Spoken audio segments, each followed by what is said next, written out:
K സ്മാർട്ടിൽ demand പേ ചെയ്യുന്നത് എങ്ങനെയെന്ന് പഠിച്ചാലോ? ഇതിനായി ആദ്യം ksmart.lsgkerala.gov.in എന്ന വെബ്സൈറ്റിൽ കയറുക. ഫ്രണ്ട് പേജിന് കുറച്ച് താഴ്ഭാഗത്തായി ഡിമാൻഡ് ക്വിക്ക് പേ എന്ന ഒരു ബട്ടൺ കാണാം. ഈ ബട്ടൺ പ്രസ് ചെയ്യുക. തുടർന്ന് വരുന്ന സ്ക്രീനിൽ ഡിമാൻഡിനായി നമുക്ക് നമ്മുടെ മൊബൈൽ ഫോണിൽ ലഭിച്ചിരിക്കുന്ന നമ്പർ ടൈപ്പ് ചെയ്ത് കൊടുത്തുകൊണ്ട് സെർച്ച് ചെയ്യുക.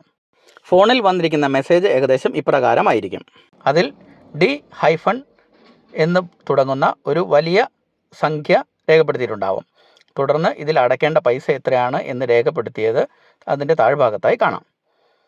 ഈ ഡാറ്റയാണ് ഡിമാൻഡ് ക്വിക്ക് പേ എന്ന ഫോം ഫീൽഡ് ടൈപ്പ് ചെയ്ത് നൽകുക.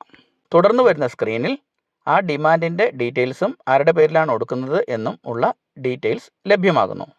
തുടർന്ന് പേയ്മെൻറ്റ് ഗേറ്റ്വേ ഏതെങ്കിലും ഒരെണ്ണം തിരഞ്ഞെടുത്തുകൊണ്ട് പേയ്മെൻറ്റ് കംപ്ലീറ്റ് ചെയ്യുക. റെസിപ്റ്റ് പ്രിൻ്റ് എടുത്ത് സൂക്ഷിക്കുക. പഞ്ചായത്ത് ലൈസൻസ് പുതുക്കൽ പോലുള്ള ആവശ്യങ്ങൾക്ക് പിന്നീട് ഉപയോഗിക്കാവുന്നതാണ്. മറ്റൊരു വീഡിയോയുമായി വീണ്ടും കാണാം. നന്ദി.